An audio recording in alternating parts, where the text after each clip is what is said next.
they have themselves so much kind of catch potential with that front line as well. You've got the Nautilus hook, you've got the Never Move coming out, the Bard ultimate.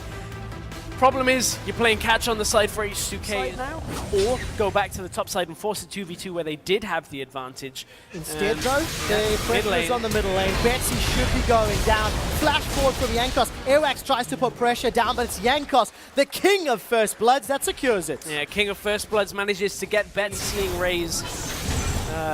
Ooh, the red line doesn't find a target. Parang flashes forward, locks on Jankos for a few seconds, follows through a second kill for H2K, and it's picked up by Jankos. And we spoke coming out of game one about Nautilus with a point and click. Parang is going to have to point and click his way out of this, but in comes Jankos flash off cooldown. Oh, Jankos connects with the Dragon's Rage and the Sonic Wave. That's the hat trick.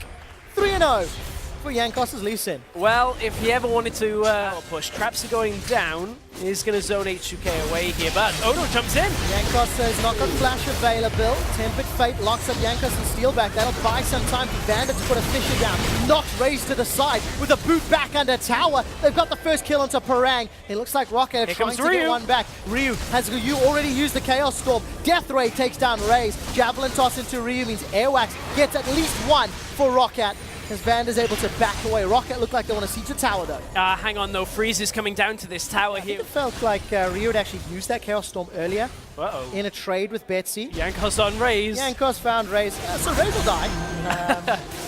To go back to what we were saying, CS advantages for everybody. Take a look at that, plus 10 top 004. Jankos might want to make that 005. No flash. Gonna hop over the ward. Dredge line will connect Jankos. This becomes a 3v2. H2K, Jankos is unstoppable before he's taken down. Shut down by Airwax. That's a big chunk of change. 450 gold. Deal with Freeze, who's gonna have a lot of damage. Ryu's gonna have a lot of damage. This was how Raze got caught out. Just Odo Amne with one big auto attack to finish him off. And as this fight continues, let's look for the target. Stand behind me comes up from Vander.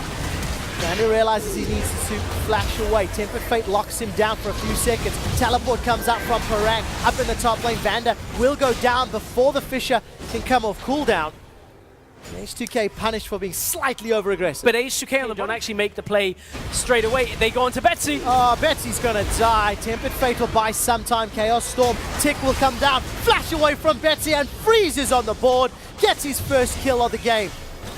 Ace in the hole actually not fired there by it as well, because they know the damage and lockdown from Rocket isn't quite there, but they're stuck in a pit against the Caitlyn. Traps are coming out. Odo goes in. He's going to find a target. Odo's looking for more. Raze is not going to get stunned up. He's able to back away. Freeze has gone really deep. He's taken Steelback down. A little bit of a bravado kill. Parang survives the death ray, only to get hit by Siphon Power. Raze and Airwax, they try to find one back, but it's currently 0 for 3. Unbreakable blocks a lot of their javelin damage, and Airwax is running out of mana. But again, H2K now, look how low they are. This is actually a fairly risky Baron. They're grouped against a Nidalee in the pit. They may have to peel back and deal with Airwax, but Airwax, he's run out of mana. At this point, his last chance is a steal. He's down, and that is going to be a, a Baron aggro juggle coming out for H2K at this point. They're going to be able to take this one. Yeah, should be easily secured. Group their way up, and Raze trying to buy some time. Turn their attention. 4 members of H2K. They're looking for more.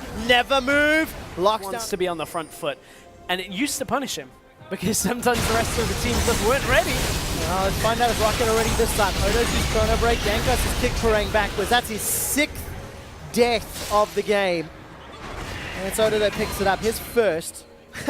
Javelin toss tags Odo and does it. Now it's the problem is they've got to get past the trap line. They are somewhat past it now, but can they dive? Odo caught out. There's 4 people from Rocket here. Has a flash available. But here's the collapse. Mid lane. Oh, Steelback is in trouble. He's going to try 90 caliber away. Glacial Fisher splits up the fight and the escape route. No flash on Steelback as he goes down. The tower falls immediately after, and Betsy's trying to run for his life. He's used the flash, he's used the exhaust, and Parang's Flash defensively. Betsy gets pulled back into the team fight and he gets taken down by Freeze's autos. 5 members of H2K turn their attention to an inhibitor turret, but they got no minions. Minion wave died topside. Oh, take a look at that. Jankos has gone all the way for Steelback, unable to find the kill. Summoning heal used to buy some time. Flash away. Odo looks for Steelback and finds him. He chrono breaks to safety. 2 inhibitors down. H2K have yet to back. They're all sitting on 3,000 gold. Odo's going to manage to find the parallel convergence, gets the shield up. Freeze on the front line, unable to kill Airwax, but it may not matter. Dredgeline pulls Vander under tower, and they turn all their attention to Parang. Finally, Vander goes down. That's a solace of a kill for Roccat. H2K playing this one a little bit safe. Tempered Fate sends nobody golden. Freeze still looking to dance with the devil, as it were.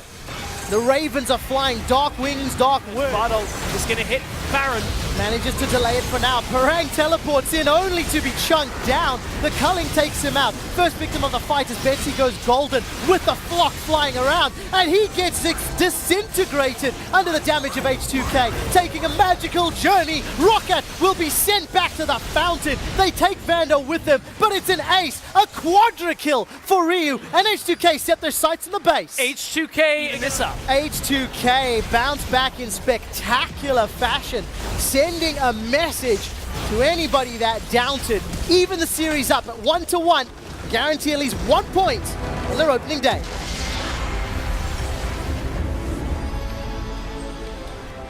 Bittersweet, isn't it? When you see the performance of Game 2 and you think, what could have been? Yeah, I mean, the adaptations came out this time for H2K. They got themselves onto a very strong laning AD carry.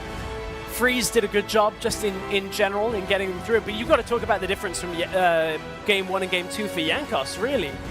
I mean, gets himself onto the Lee Sin. It's not even the top tier jungle pick that we saw from Game 1, and suddenly...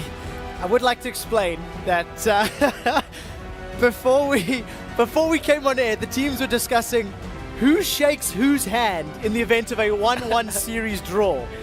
And it appears meet in the middle was the decision by H2K and Roccat. Good to see some smiles on the faces and hugs going around.